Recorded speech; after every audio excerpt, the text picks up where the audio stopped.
এটা ইনফৰমেশ্যন আছিল তো আমি দিছপুৰ থানা আৰু বশিষ্ঠ থানা জইনলি এটা অপাৰেশ্যন কৰিলোঁ বেলতৰা যিহেতু দুটা জুৰিডিকশ্যনতে পৰে বেলতৰা বজাৰ তাৰপৰা বশিষ্ঠ থানা আৰু দিছপুৰ থানা আমি জইনলি এটা অপাৰেশ্যন কৰিলোঁ আমি আমাৰ এটা কমপ্লেইন আছে আমি এটা ইনফৰমেশ্যন পাইছিলোঁ যে ইয়াতে মানে যিটো নিৰ্ধাৰিত মানে হ'ব লাগে তাতকৈ বেছি লয় তো সেই হিচাপে আমি পালোঁ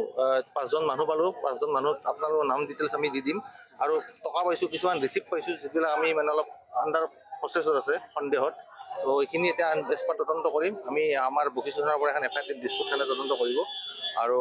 যিহেতু আমাৰ জইনলি অপাৰেশ্যন হয় বেলতৰা বজাৰখন আমাৰ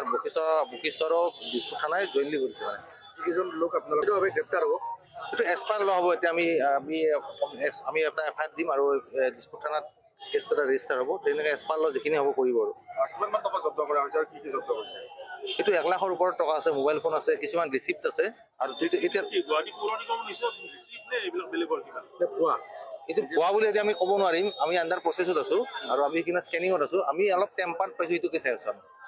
আৰু এইটো 5জন মানুহ এতিয়ালৈকে পোৱা হৈছে আপুনি নামকেইটা লৈ লওক সনদন বৰ্মন একজন হ'ল বিৰাজ দাস তপন ডেকা নয়নজ্যোতি দাস আৰু আনিছ মেছ ৰেট ল'ব লাগে সেইটো নলয় তাৰ ভয় ভাবুকি দি দাবী দমিকি দিম বেছিকৈ লয়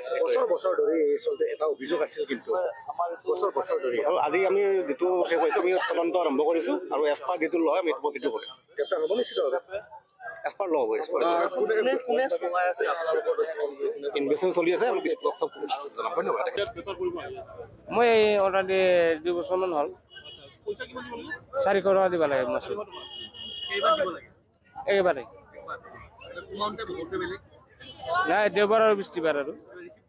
নাই স্বাস্থ্যই লয় কম বেছি নলয় আৰু নিশ্চিত নাই